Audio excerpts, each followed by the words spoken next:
네, 오늘은 빈센트 반 고흐의 별이 빛나는 밤이라는 작품을 모작해 보도록 하겠습니다.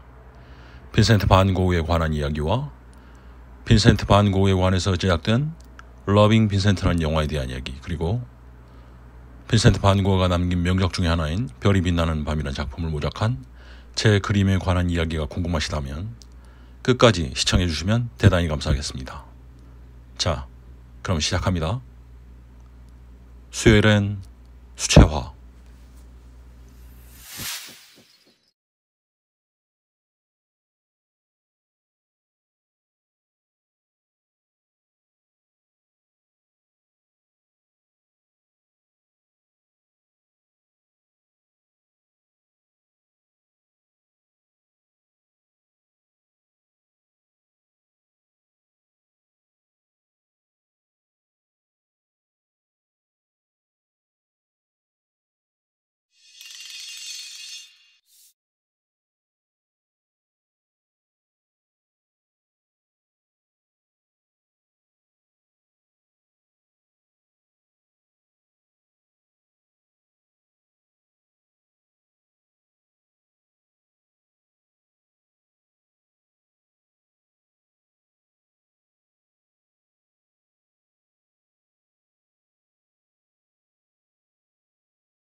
네, 오늘의 수채화를 완성했습니다. 네, 어떻게 추석은 잘 보내셨나요?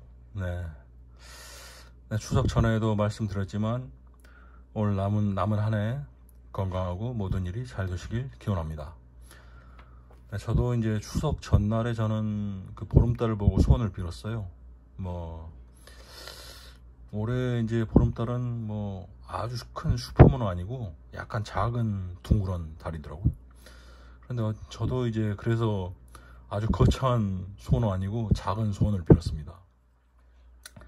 다른 건 아니고요, 이 추석 연휴를 무사하게 보낼 수 있게 해달라, 그렇게 빌었습니다. 그랬더니 아주 무난하게 잘 넘어간 것 같습니다. 만족스럽습니다. 어쨌든 그래서 이제 추석 그 연휴 일주일에 그 전에 이제 지지난주에 드로잉 할 때 말씀을 드렸지만 할 수 있을지 아니면 못할지 아니면 할지 말지 그것을 모르겠다고 했는데 연휴인 김에 그냥 일주일을 쉬었습니다. 원래 창작하는 사람들은 그 휴식이 상당히 중요하잖아요. 창작만큼이나 그 휴식이 중요하다고 생각하거든요. 그래서 제가 그렇게 많은 작품, 아주 위대한 그런 작가는 아니지만 저 같은 사람들도 이렇게 어떤 컨텐츠를 만들려면은 약간의 휴식이 필요하다고 생각합니다. 물론 꾸준히 하는 것이 더 중요하죠. 더 중요하지만 일주일 쉬는 것도 나름 제가 이제 구독자 수가 엄청 많고 이렇게 엄청난 그런 채널이라면 아마 지난주도 했을 거예요. 근데 이제 아직 좀 여유가 있기 때문에 일단 한 일주일 그냥 쉬면서 머리를 좀 정리하는 게 좋을 것 같다, 그런 의미에서 일주일 좀 쉬었습니다. 그리고 나서 처음으로 이제 시도해 본 작품이 오늘 이 빈센트 반 고흐의 별이 빛나는 밤의 모작입니다. 그래서 아주 대단한 수고를 많이 했는데요. 사실 생각보다 그렇게 시간은 많이 걸리진 않았어요. 그래서 지난번에 제가 한옥마을이나 그 다음에 전주 향교 그 작품을 했을 때보다 아마 시간이 좀 덜 걸린 것 같아요. 느낌, 그 체감상으로는. 네, 어쨌든 그랬습니다. 그래서 이제 사실 그 이제 원래는 이제 그 추석 연휴 기간이기도 하고 그러니까 이제 달이 나온 작품을 한번 그려보고 싶었어요. 그러니까 달을 주제로 해서 어떤 뭐 컨텐츠를 한번 만들어 보고 싶었는데, 그래서 이제 그 뭐 달이 나온 뭐 사진이나 아니면 달을 표현한 그런 그림들을 상당히 많이 봤습니다. 그래서 이제 그 중에서 이제 원래는 이제 달이 좀 약간 엄청나게 큰 슈퍼문이 나온 사진, 그런 사진을 한번 수채화로 표현해 볼까 했는데, 그건 약간 또 임팩트가 떨어질 것 같아서 오늘 이 그 고우의 그림을 한번 골라봤습니다. 그리고 또 예전에 이제 제가 이제 그림 그 유튜브에 관심을 갖다가 이제 그림을 잘 그리려면 어떻게 해야 되나, 이제 그림 잘 그리는 방법, 그런 거에 대해서 이제 좀 궁금하잖아요. 그래서 이제 처음 해보는 사람이니까, 그래서 이제 친구에게 물어봤어요. 친구는 이제 그 친구도 이제 그림을 전공한 친구는 아닌데 뭐 미술 학원도 다녀봤고 뭐 그런 작업을 좀 했기 때문에 그래도 좀 잘할 것 같아서 물어봤더니 뭐, 야, 너 그림 그리려면 뭐 동그라미, 네모, 세모, 주긋기 뭐 그거부터 해야 돼. 차근차근. 뭐 그래, 영상 보니까 그거 보고 해라. 뭐 책을 사서 하던지 뭐 그렇게 말을 하더라고요. 근데 저는 이제 뭐 그 말도 물론 맞습니다. 뭐 물론 이렇게 체계적으로 그림을 배우고 싶은 사람이나 아니면 뭐 입시 미술을 준비하는 사람에게는 뭐 그런 것도 맞다고 생각합니다. 그런데 이제 저같이 이제 뭐 취미로 미술을 하는 사람에게는 좀 뭐 꼭 그게 정답은 아니라고 생각하거든요. 그리고 이제 저 같은 스타일은 이렇게 일단 부딪히고 보는 스타일.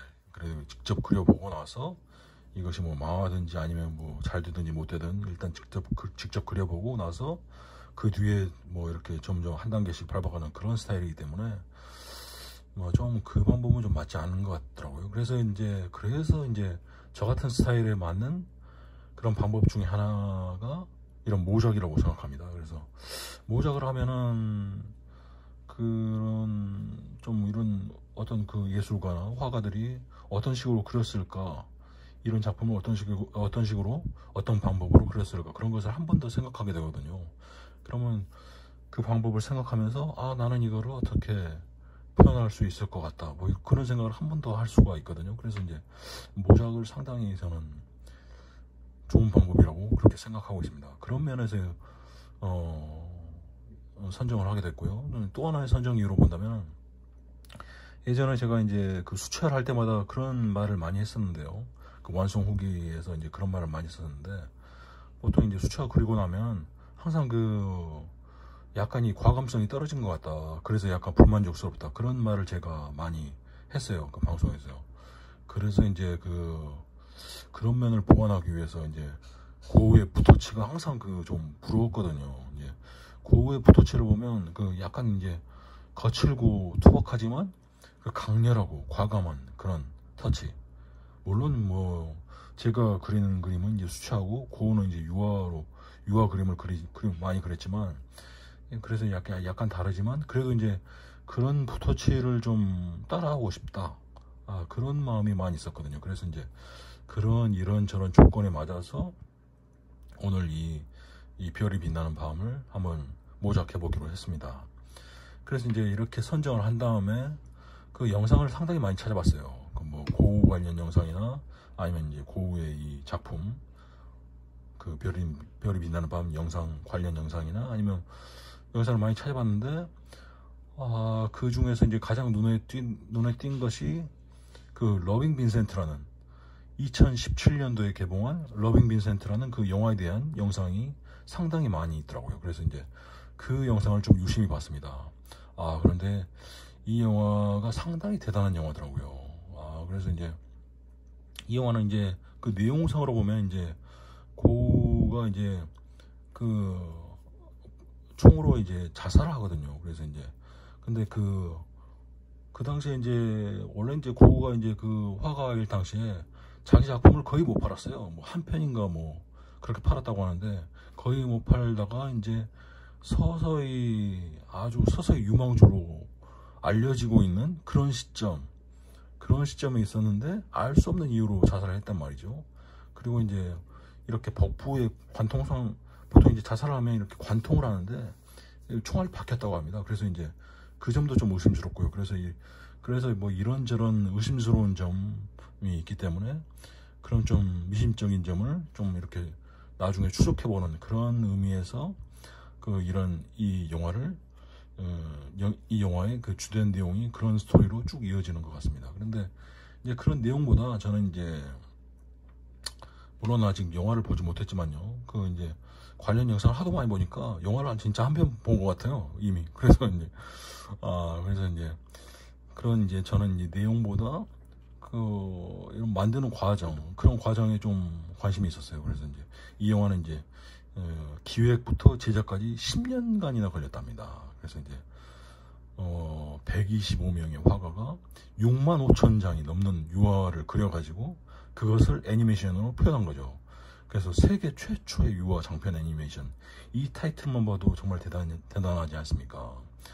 그래서 이제 저는 이제 이런 기본 정보만 보더라도 이 영화에 대해서 이제 관심이 있어가지고 좀 더 찾아보니까 이제 그 감독은 이제 도로타 코벨레라는 폴란드 감독과 휴 웰치맨이라는 영국 감독이 이제 공동으로 감독을 했어요. 그런데 이제 도로타 코벨라 이분은 원래는 이제 회화를 전공했고요. 뭐 영화 제작자이자 주로 단편 영화를 제작했고요. 그 다음에 시나리오 작가이자 연출가, 뭐 이런 직업을 가지고 있는 분이네요. 그래서 이제 이 영화를 만들기 전에 이미 그 단편 애니메이션을 몇 편 만들었다고 합니다. 그런데 이제 단편으로만 만들어서는 사람들이 이제 스포트라이트를 좀 받기 힘들죠. 그래서 이제 뭐 개인적으로 뭐 힘든 시기가 있었는지는 정확히 모르겠습니다만, 이제 좀 쉬는 기간에 영국에서 있었던 고우가 동생 태호에게 보낸 편지, 편지 관련 전시회가 있었는데, 그 전시회에 갔다가 사람들이 정말 엄청난 인기, 고우에 대한 관심, 그런 것을 보고 나도 고우에 대한 영화를 만들어 봐야 되겠다. 그래서 거기에서 결심을 하고 나서 이 영화를 제작하기로 했답니다. 그래서 이제 단편 영화를 만드는데도 그래도 이제 아무리 단편 영화지만 자금이 필요하잖아요. 돈이 필요하잖아요. 그래서 이제 투자자를 찾으러 이제 돌아다니다가 공동 감독인 휴 웰치맨이라는 사람을 만나게 됩니다. 그래서 이제 나중에 이제 이 휴 웰치맨이라는 사람도 이제 도로타가 하는 작업에 상당히 감명을 받았나 봐요. 그래서 이제 자기도 이제 공부를 하면서 같이 참여를 하게 됩니다. 공동 감독으로. 그래서 이제 참여를 하게 되면서 이 단편이 아닌 장편으로 가자. 그래서 이제 더 투자를 받고 장편으로 만들기로 했습니다. 그래서 이제 그렇게 10년을 만들었어요. 10년 동안 기획부터 제작까지 10년이 걸렸다고 하는데, 그러면서 이 둘이 2010년도에 결국 결혼을 했네요. 그렇게 오랜 기간을 같이 하다 보면 정이 안 들려야 안 들 수가 있겠습니까? 같은 취미도 비슷하고 같은 지향점이 있는데 당연히 정이 들죠. 그래서 제작 기간 중에 아마 결혼을 했나 봅니다. 그래서 상당히 부럽네요. 어쨌든 그렇게 10년 동안 만들어서 이 러닝 타임이 95분이에요. 그래서 이제 95분인데 이제 유화로만 만들었다고 해서 어떻게 만들었을까 정말 궁금했어요. 근데 그리고 또 보통 애니메이션은 24프레임, 보통으로 이제 24프레임을 위주로 하는데, 이 영화는 이제 그것보다는 약간 거친 12프레임으로 제작을 했다고 하네요. 그래서 이제 12프레임 계산을 해보니까 이제 12프레임이라고 하면은 1초에 12장을 보여주는 거거든요. 그래서 이제 이렇게 좀 동작이 이렇게 자연스럽게 나가게 이렇게 12장을 보여주는 거기 때문에 12프레임으로 하면은 몇 장이 필요할까 저도 이제 계산을 해봤죠. 근데 이제 이 영화가 이제 러닝타임이 95분이니까 95분에 60초를 곱하면 5,700초가 나와요. 근데 이제 5,700초가 나오는데 이제 초당 12장이 필요하기 때문에 여기에 다시 12를 곱하면 68,400장이 필요한데요. 근데 이제 이 영화 처음 이제 소개 그 글을 보니까 65,000여 장이라고 했어요. 그래서 이제 약간 장수가 안 맞잖아요. 그래서 이제 다시 또 검색을 해봤더니 그 66,960장의 유화 그림을 사용했다고 합니다. 그래서 이제 아마 그 정도로 사용하고 이 남은 프레임은 아마 뭐 다른 방법으로 메꾸지 않았나 뭐 그렇게 생각되네요. 어쨌든 뭐 65,000장이 넘는다는 것 그 자체가 정말 대단한 거 아니겠습니까? 그래서 이제 거기까지도 이제 궁금증이 1차적으로 해결이 됐는데, 그럼에도 불구하고 이렇게 자연스러운 장면을 어떻게 구현을 했을까 또 궁금하잖아요. 그래서 이제 찾아보니까 그 영화 속에 나온 그런 움직임은 직접 배우들이 직접 연기를 하고, 그 배경은 그 컴퓨터 그래픽 CG로 처리를 한 다음에 이 두 가지를 결합을 했어요. 합성을 했어요. 결합을 하고 나서 그렇게 1차 그 완성물을 만들어낸 다음에 그것을 이렇게 100명이 넘는 화가들이 보면서 아마 유화 캔버스에 이렇게 다시 그려가지고 그것을 다시 애니메이션 작업을 했다는 거 아니겠습니까? 이거 엄청난 작업 아닙니까? 그래서 이제 보통 사람들이 생각하기는, 보통 이런 방법을 아마 생각하는 사람들은 분명히 있을 거예요. 저도 이제 옛날에 비슷한 생각을 해봤고요. 뭐 학창 시절에도 보통 그 플립북이라고 하나요? 이렇게 그 교과서에 막 이렇게 조그만 그림을 그려가지고 이렇게 책장 넘기면서 하는 그런 장난 많이 치잖아요. 뭐 그런 것처럼 이렇게 보통 사람들도 이런 방법을 아마 생각은 했겠지만 실제로 구현하기는 상당히 힘들잖아요. 그런데 이제 실제로 구현까지 해서 이렇게 영화로 만들었다는 것 자체, 그 자체가 너무나 대단하네요. 그래서 이제 그리고 또 이제 이 감독도 대단하지만 실제로 참여한 그 작가들, 이제 100명이 넘는 작가들, 뭐 처음 원래는 이제 125명이라고 나와 있는데요. 또 어떤 데 보면은 107명이라고 나와 있는 데도 있어요. 근데 이제 그 뭐 지원자가 4,000명이나 몰렸답니다. 그래서 이런 프로젝트를 하니까 뭐 지원할 사람 공고를 내니까 아마 전 세계에서 4,000명이 모였겠죠.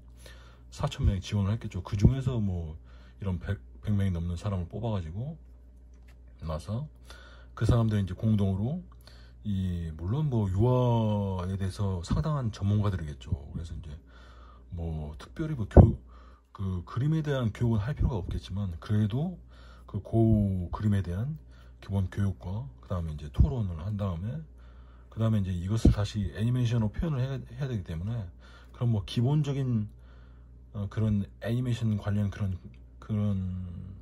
개념은 있어야 되지 않습니까? 그래서 이제 그런 교육까지 한 다음에 이런 작업을 계속 수행해 나갔던 거 아니겠습니까? 그래서 이런 것은 정말 대단한 열정이 없이는 정말 불가능하다고 생각해요. 그래서 이제 뭐 실제 배우로 하고 이제 그 배우가 연기를 하고 그 뒤로 이제 배경 처리를 하고 그것을 다시 유화 캔버스로 그릴 때도 이제 고우 작품이 이제 실제로 그러니까 이 영화를 만드는데 쓰인 그 고우 작품이 뭐 한 100점 내외가 된다고 합니다. 그래서 이제 어떤 데는 뭐 94점이다, 어떤 데는 뭐 130점이다 이렇게 말이 있는데요. 이제 정확하게는 모르겠고요.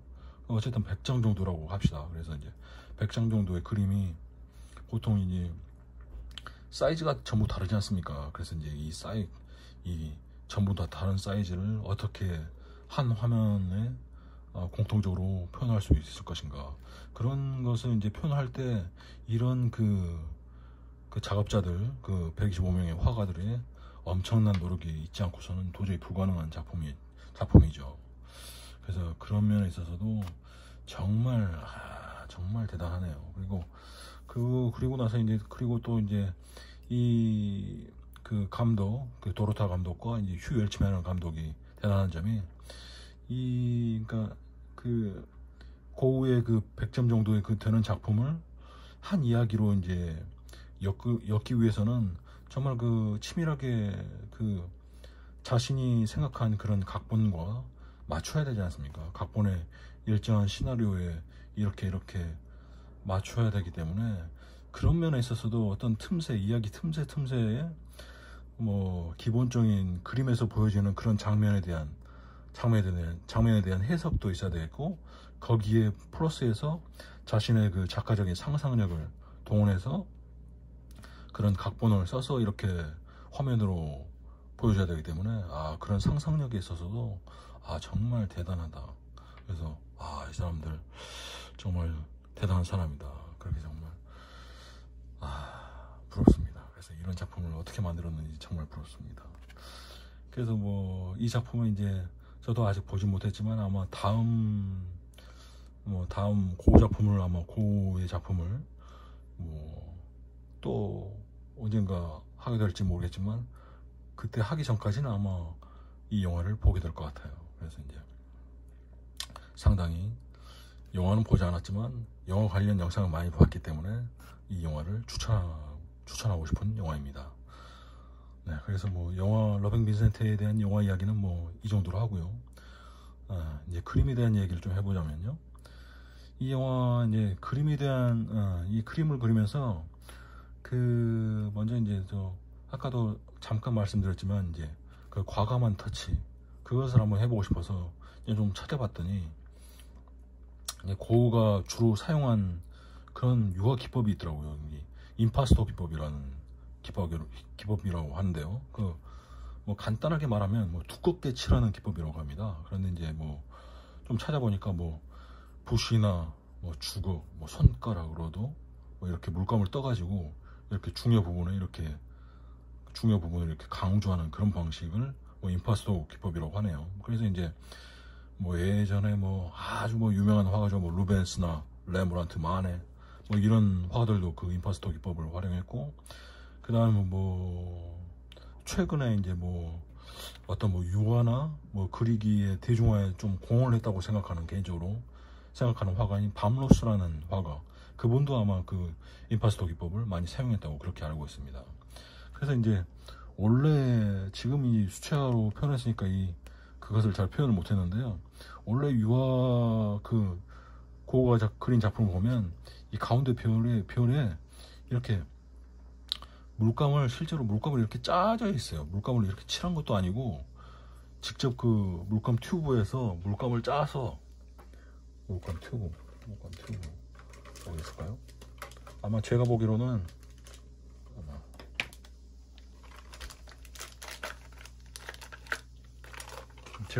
아마 이런 것 같아요. 제가 보기로는 아마 이런 뭐 별을 표현할 때 물감을 직접 짜요. 위에다가 밑에 직접 짜가지고 이렇게 동그랗게 표현하는 그런 방법도 그 임파스토 기법이라고 뭐 한다고 합니다. 그래서 이제 저는 뭐 아직 해보진 않았지만 뭐 그렇게 찾아봤습니다. 그래서 이제 그런 면을 일단 좀 배워보고 싶어가지고, 뭐 배운다기보다 좀 한번 흉내내보고 싶었죠. 좀 따라해보고 싶었는데 네, 그래서 이제 좀 잘 됐는지 잘 모르겠습니다. 그랬는데 이제 정말 그래도 좀 비슷하게 좀 나오기 위해서 상당히 노력했어요. 그래서 이제 뭐 원래는 이제 그 유화로 그렸으면 좀 더 비슷하게 했을 수도 있죠. 근데 이제 수채화로 했기 때문에 좀 한계가 좀 있습니다. 그리고 일단 좀 그것도 이제 좀 나중에 확인했는데요. 제가 나중에 좀 그것을 좀 먼저 확인했으면 모르겠는데, 보니까 이 사진 양쪽에 약간 뭐 좀 바랜 느낌? 그런 느낌이 있었어요. 그래서 그림 양쪽에. 그래서 저는 이제 처음에 그게 뭘까 하고 이렇게 다시 좀 자세히 봤는데, 이것이 보니까 유화 그릴 때 쓰는 유화 캔버스 그 용지인 것 같더라고요. 그래서 일반 그 용지가 아니고, 일반 종이가 아니고, 약간 뭐 천이나 뭐 다른 그런 재료일 것 같습니다. 그래서 아마 또 나중에 찾아보니까 보통 뭐 유화 그릴 때는 아마 면이나 마직물 뭐 이런 것도 많이 쓴다고 하네요. 그래서 원래 이제 먼저 이제 그것을 좀 발견을 했으면 아마 처음에 색칠을 할 때 먼저 약간 황토색이 나는 그런 물감으로 밑칠을 먼저 하지 않았을까, 제 생각에는 그렇습니다. 제가 이제 이 작품을 표현할 때, 근데 이제 이것을 좀 나중에 발견을 했거든요. 그래서 이제 이쪽에 그 바램 부분을 나중에 발견해서 처음에 밑칠을 뭐 하늘색으로부터 먼저 시작을 해버렸어요. 그래서 이제 일단 그 부분이 좀 아쉽습니다. 그래서 이제 그 부분이 좀 아쉽지만 뭐 어쨌든 뭐 다른 부분은 좀 무난하게 그려진 것 같아요. 그래서 이제 이 그림에 대해서 좀 많이 찾아봤죠. 그래서 뭐 유튜브에 나온 영상, 그다음에 뭐 뉴욕 현대미술관에서 전시 중인 이 그림에 대한 설명하는 그런 설명의 말, 이런 것도 찾아보고 뭐 여러 가지 찾아봤는데요. 이 그림은 일단 원래는 이제 원래 그림을 보고 설명을 해야 되는데, 참 제가 이제 모작을 보고 설명한다는 게 조금 약간 우습습니다만 어쨌든 설명을 하겠습니다. 어쨌든 이 그림은요, 제가 보기에는 이 세 부분으로, 중요한 부분이 세 부분이에요. 이 하늘과 이 마을, 아래 마을과 그 다음에 이 나무, 이렇게 세 부분으로, 크게 이제 중요한 부분은 이 세 부분으로 많이 이야기를 하더라고요. 그래서 이 하늘은 어떤 뉴욕 현대미술관에서 하는 설명으로는 이 에너지의 장이라고 합니다. 그래서 역동적인 하늘을 보여주는, 아주 역동적인 대기의 움직임, 이런 것을 보여주는 에너지가 충만해 있는 그런 장이라고 표현을 하네요.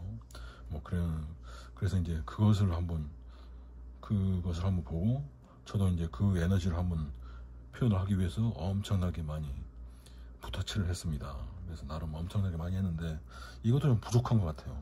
부족하고 그 마지막에 좀 더 했었어야 되는데 까먹은 부분이 좀 있습니다.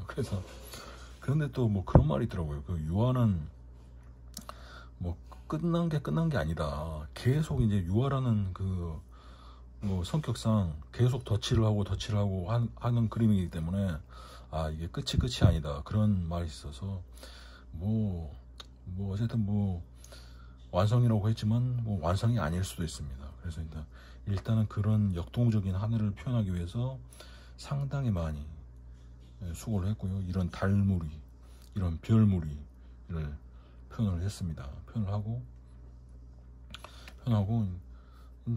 그리고 이제 두 번째로 중요한 것은 이 마을인데요. 이 마을은 모마 뉴욕 현대미술관에서 하는 설명으로는 질서의 장이라고 하네요. 그러니까 약간 대비가 되죠.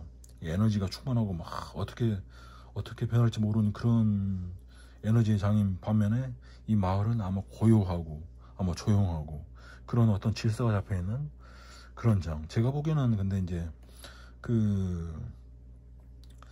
이제 이 그림을 그릴 당시가 아마 이제 고우가 이제 원래는 이제 고우가 네덜란드 출생이지 않습니까? 반씨 가문, 빈센트 반 고우.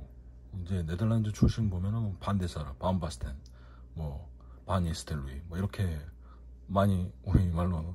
그래서 우리나라 사람들이 보통 우스갯소리로 반씨 가문이라고 하는데 네덜란드 고우도, 빈센트 반 고우도 네덜란드 원래 출신입니다. 근데 이제 아마 제가 알기로는 네덜란드에 있다가 이제 프랑스 파리로, 원래는 이제 프랑스 파리로 아트 딜러, 이제 그림을 사고 파는데 그런 연결해 주는 사람, 그런 것을 하러 프랑스 파리로 갔어요. 누가 이제 친척분인가 아는 분이, 지인분이 너 여기 와서 한번 일해봐라 해가지고 거기로 가서 일을 했는데, 일을 하다가 이제 이것은 좀 미래가 안 보이는 직업이다. 그래서 이제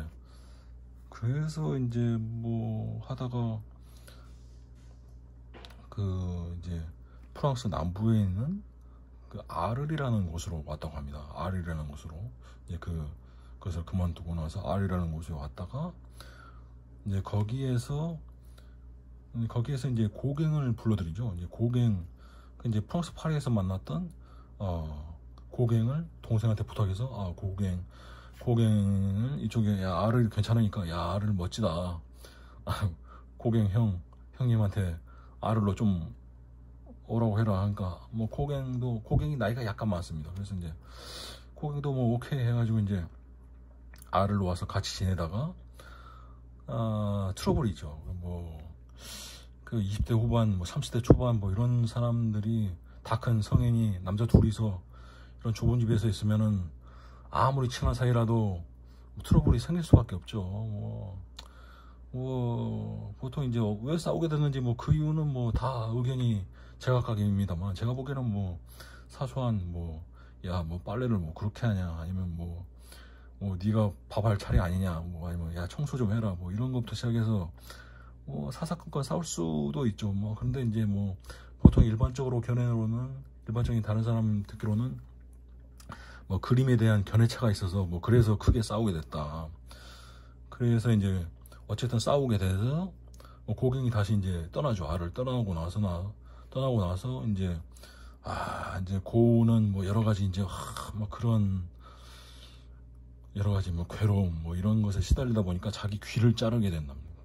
귀를 전체를 잘랐는지 뭐 일부분을 잘랐는지 뭐 그건 잘 모르겠습니다만, 어쨌든 뭐 귀를 자르고 나서 뭐 이제 광인처럼 정말 미친 사람처럼 그렇게 막 날마다 이제 뭐 거의 막 꾀지지하게 다니고 뭐 그림만 그렸겠죠. 뭐 술만 마시고 뭐 그러다 보니까 이제 뭐 주변 마을 사람들이 별로 안 좋게 봤나 봐요. 뭐 그래서 이제 뭐 자기 자신이 이제 그 근처에 있는 생레미라는 마을에 있는 뭐 생폴 요양원이라고 합니다. 그래서 이제 그쪽으로 자기 자신이 그냥 자기 발로 갔다는 말도 있고, 아니면 고갱이 이제 고우가 이렇게 방황하는 모습을 보고 고갱이 뭐 동생 그 태우한테 부탁을 해서 그 요양원에 좀 해라, 이게 형 좀 어떻게 보내라 이렇게 말을 해서 뭐 갔다는 말도 있고 뭐 그런 말이 있습니다만, 어쨌든 뭐 생펄 요양원에 가서 그 요양원에 있을 때 그린 이 작품이거든요. 그래서 이제 말이 길었습니다만, 그래서 이제 이 작품은 이제 그 요양원 그 방에 보면 그 창문이 있어요. 그래서 이제 그 창문에서 이렇게 내려다본 모습이 뭐 대충 뭐 이렇게 생겼다, 그렇게 보고 그랬다고 하는 뭐 그런 설명도 있고, 그리고 풍경을 뭐 직접 보고 그린 게 아니고, 이제 풍경은 보긴 봤지만 이제 예전의 기억을 되살리면서 있던 그런 밤하늘의 기억, 예전 살던 그 뭐 마을에 대한 기억, 그런 여러 가지 기억을 되살리면서 그런 기억과 현재의 그런 풍경과 조합을 해서 뭐 그렇게 그린 것 같아요, 제가 생각하기로도. 그래서 이제 이 마을을 이야기하다 말았는데요. 그래서 이제 이 마을은 그래서 이제 그런 그 요양원에 있는 자기 자신에 대한 그런 외로움과 그리움 그리고 고독, 그런 면을 좀 드러내지 않았나. 그리고 이렇게 가운데 이렇게 뾰족한 첨탑이 있는데요. 이게 교회라고 합니다. 그래서 교회 첨탑이 있는데요.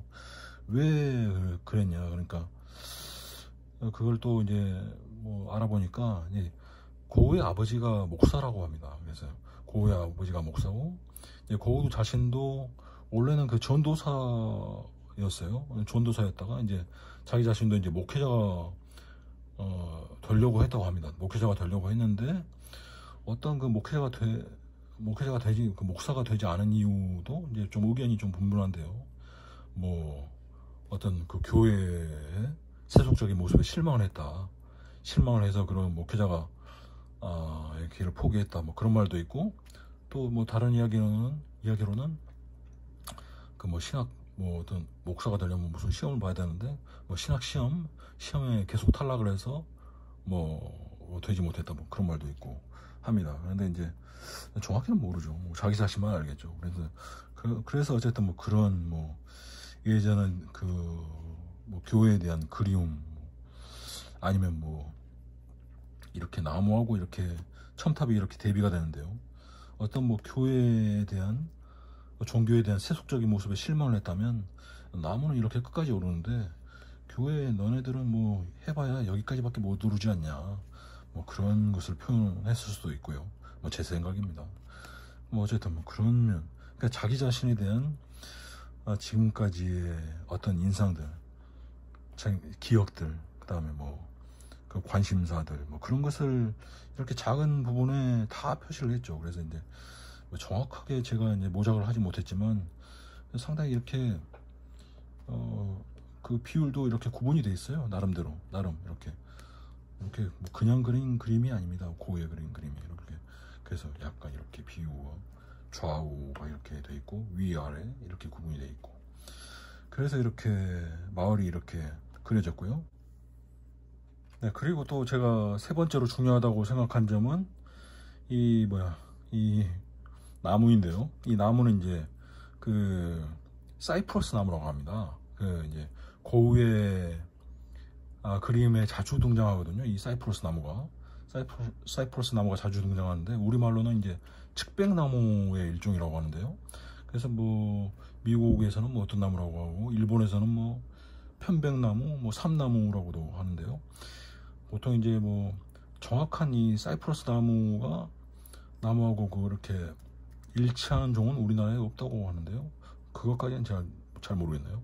어쨌든 이 사이프러스 나무가 상당히 중요한 점은 이 사이프러스 나무 자체가 그 뭐 삶과 죽음, 부활을 의미한다고 하거든요. 그래서 이 그림에서는 이제 이 땅에서 하늘까지 이렇게 이어주는 어떤 그 고흐가 항상 그 밤하늘에 있는 별에 대한 갈망이 있었거든요. 그 고흐가 동생 테오에게 보낸 편지에서도 자주 드러나 있고, 그래서 어떻게 이 밤하늘에 닿을 수 있냐, 어떻게 이 별에 다가갈 수 있나, 이런 것에 대한 고민이 상당히 많았던 것 같습니다. 그래서 이제 그런 어떤 의지의 표현, 그런 어떤 뭐 그림의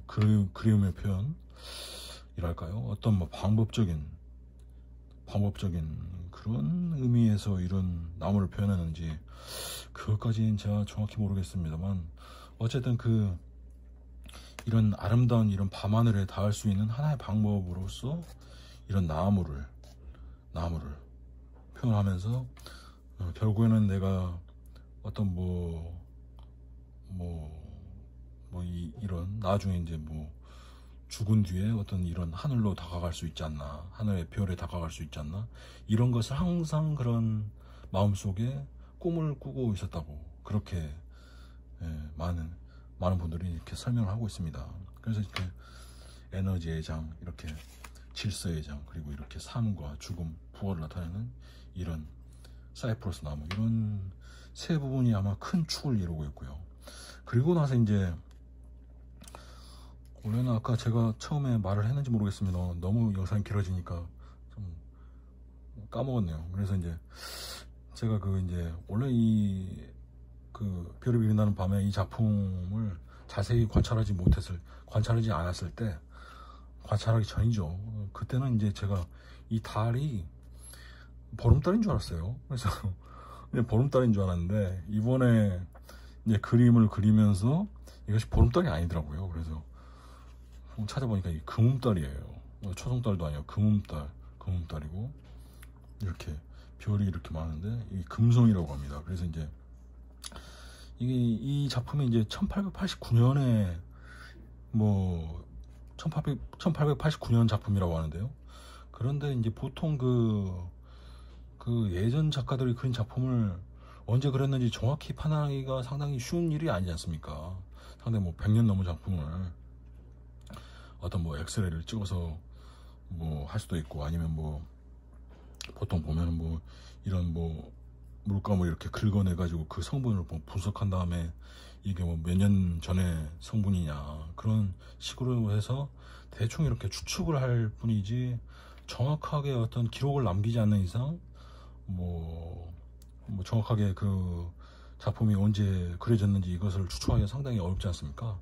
그런데 이제 이 작품은 이제 이 천문학자들이 그와 같은 궁금증을 많이 가진 사람들이 상당히 많았나 봐요. 그래서 이제 미국에 있는 천문학자들이 이제 이 달과 이 금음달과 여기 금성이 이렇게, 금음달이 이렇게 살짝 기울어져 있을 때와 금성이 이렇게 보이는 시점이 아마 그 여름의 새벽이랍니다. 여름의 새벽이고 뭐 이런 그 위치의 상관관계, 그 다음에 뭐 각도 뭐 이런 걸 조사했겠죠. 조사하고 뭐 예전에 그 뭐 천문 기록들을 뭐 뒤져보고 뭐 막 그런 일을 많이 했겠죠. 많이 하다 보니까 이게 아마 뭐 1889년에 뭐 한 5월에서 6월에 그려진 작품이다. 그때 밤하늘과 일치한다. 뭐 그때 뭐 당시에 뭐 양자리, 뭐 금성, 은하수의 위치, 뭐 달의 위치 이런 것이 일치한다. 뭐 그런 말이 있고요. 그냥 뭐 어떤 데 보니 뭐 어떤 방송을 보니까 이런 금음달과 뭐 이런 금성이 새벽에 보이는 이런 것을 따져봤을 때 아마 이렇게 추적을 해보니까 1889년에 한 6월 30일쯤 뭐 한 새벽 3시 4시쯤에 새벽 3시 4시쯤일 것이다. 뭐 그렇게 한 뭐 말한 그런 영상도 있더라고요. 그래서 이제 아마 그래서 제가 보기에도 약간 이제 이 설명은 많이 없는 것 같은데 여기 이제 이것을 그 산 위에 이렇게 보이거든요. 그런데 이게 은하수 같기도 하지만 제가 보기에는 약간 이 여명이 트고 있어서 그 멀리서 아마 햇빛이 아마 비치고 있지 않나 뭐 그런 생각도 들고요. 뭐 제 생각입니다. 그리고 이제 그리고 일단 또 흥미로운 점이 이렇게 이 나선형이 이렇게 모양이 있단 말이죠. 근데 또 그 나선형이 이렇게 모양이 있는데 이 모양을 둬도 뭐 의견이 제각각이더라고요. 어떤 사람들은 뭐 이것이 뭐 1845년에 그 최초로 아마 망원경으로 그 뭐 나선 누나, 우주에 있는 나선 누나를 최초로 망원경으로 발견을 했는데 발음이 상당히 어렵네요. 발견을 했는데 그것을 아마 표현을 하지 않았나, 그것이 기억에 남아서 표현을 하지 않았나 뭐 그렇게 말을 하는 사람도 있고, 뭐 어떤 뭐 물리학자들은 뭐 이것이 이제 소용돌이의 흐름이다. 그래서 이제 이 소용돌이의 흐름을 해석을 했더니 그 자기들의 이제 물리학에서 말하는 그 유체역학의 법칙과 완전하게 일치한다. 그래서 이제 뭐 논문도 내고 뭐 그랬다고 합니다.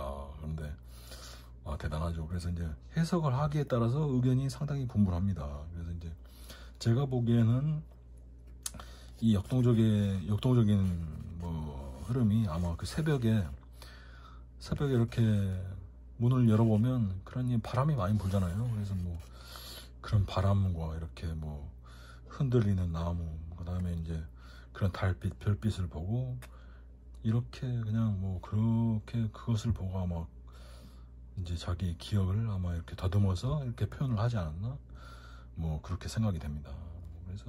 그래서 아마 이런 똑같은 그림을 보고도 상당히 이렇게 뭐 해석이 분분하죠. 그래서 아마 더 그림이 더 재미있어지는 것 아니겠습니까? 사람들이 흥미를 가지고. 그래서 이제 뭐 그림을 여기까지 이제 설명을 했습니다만, 이제 제가 상당히 이제 이런 그 덫이라는 이 고유의 이 기법을 한번 따라하기 위해서 상당히 수고를 많이 했습니다. 나름 상당히 수고를 많이 했고, 이제 이런 달을 중점적으로 이제 달을 잘 표현하고 싶었고, 이 달과 금성이 이제 두 가지 포인트죠. 그리고 이제 금성은 이제 영어로 하면 비너스잖아요. 그래서 이제 비너스는 또 로마 그 신화를 보면 그 로마 신화의 여성 그 아름다움을 표현하는 여성을 나타내는 그 비너스의 여신이지 않습니까? 그래서 이렇게 달과 이렇게 비너스가 이렇게 공존하고 있고 여러 별들이 빛나고 있고, 그래서 어떤 그 고우의 그런 뭐 그리움과 외로움, 동떨어진 이런 외로움, 이런 것을 이러한 그림에 다 표현하고 있는 것 같아요.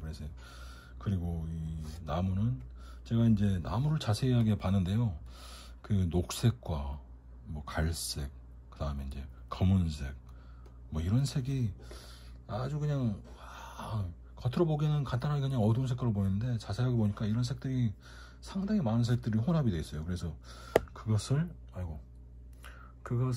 그 이 그림에 이 나무에 다 표현해 보려고 상당히 노력을 많이 했습니다. 시간을 많이 투자했습니다. 처음에는 이렇게 그냥 찍찍 긋다가 잠깐 까먹었어요. 잠깐 이렇게 막 이렇게 하려고 원래는 생각이 있었는데 잠깐 또 하다 보니까 막 까먹어가지고 이렇게 했다가 이제 다시 이제 나중에 이렇게 다시 수정을 했습니다.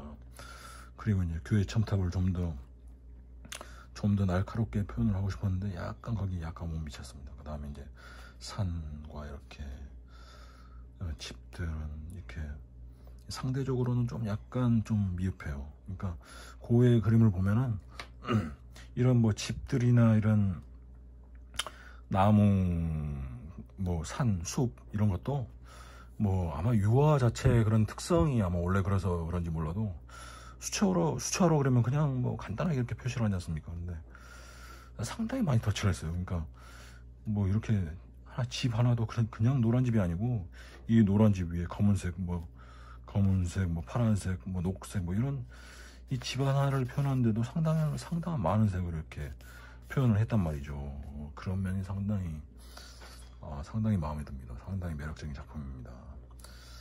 그래서 오늘 뭐 이렇게 뭐 두서없이 뭐 이렇게 많이 하다 보니까 상당히 많은 시간이 걸렸네요. 이렇게 많은 시간이 걸렸고 뭐 이렇게 녹음하는데도 이 세 번 다시 녹음했어요.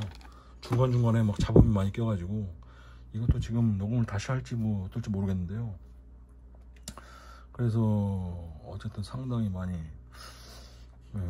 휴식을 취하고 나와서 첫 번째 또 수차이기 때문에 뭐 이 시즌을 처음 시작할 때와 마찬가지로 상당히 많이 노력을 했습니다.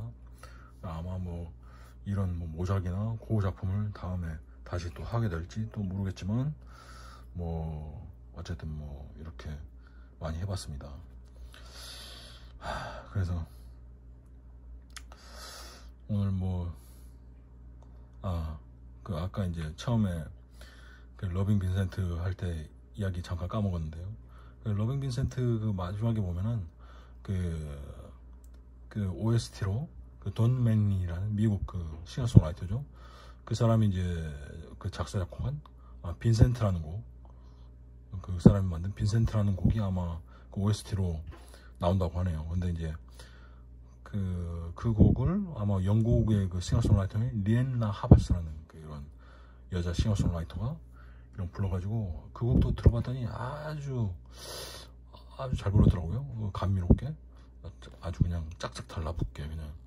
그래서 그 곡도 한번 이 영상을 보고 나서 한번 꼭 들어보시기 바랍니다. 그래서 그 곡도 매우 추천하고요. 원래 이제 그 돈 맥린의 빈센트 이 곡은 뭐 sorry 나 뭐 이렇게 예전에는 그 말이 무슨 말인지 몰랐어요. 근데 sorry 나 하는데 어쨌든 뭐 기타나 좀 노래 좀 쳐봤다고 하는 분들은 아마 이 곡을 또 다 한 번 불러보지 않습니까? 그 정도로 아마 이 돈 맥리도 아마 고의 전기를 읽고 나서 뭐 영감을 얻어가지고 그 곡을 작곡했다고 하는데 그것처럼 이 고 관련 이야기를 하다 보면 뭐 한도 끝도 없을 것 같아요. 그래서 뭐 오늘은 뭐 더 이야기를 더 많이 하고 싶지만 뭐 이 정도로 하겠습니다. 그래서 네, 오늘 그림 어떻게 보셨습니까? 네, 괜찮아 보입니까? 네, 여기까지 시청해 주셔서 대단히 감사합니다. 오늘의 영상이 좋으셨다면 좋아요, 구독, 댓글 꼭 부탁드립니다. 네, 끝까지 시청해 주셔서 대단히 감사합니다.